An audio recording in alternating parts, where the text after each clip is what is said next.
I've always liked asteroids. There's so much we don't know about them that it's really exciting to me that we're finding out about the ways they've developed, the way they move, the way their orbits change. I'm Andy Rifkin, and I study how the orbits of asteroids change after we hit them with spacecraft. NASA is crashing a spacecraft into an asteroid. The DART mission is NASA's first test of a planetary defense technique called kinetic impactor, and it's going to smash itself into the moonlit Dimorphos, which orbits the asteroid Didymos, in order to change Dimorphos' orbit and show that we can deflect incoming asteroids if we need to. I lead the group of astronomers that are going to measure how much DART changed Dimorphos' orbit using ground-based telescopes all over the world. This is an animation. You can see Didymos and Dimorphos as one point of light.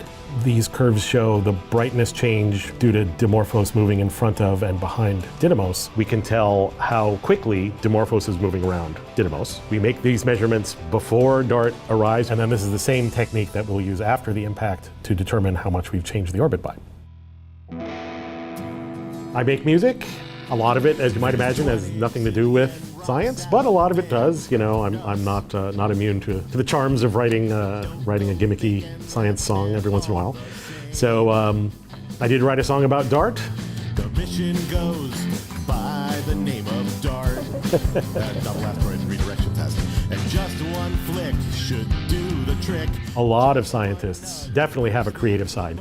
A lot of us write, a lot of us are in bands, or there's a lot who paint, and I think having that creative part of your brain definitely helps in science, just as much as it does in art. Practice planetary defense with DART.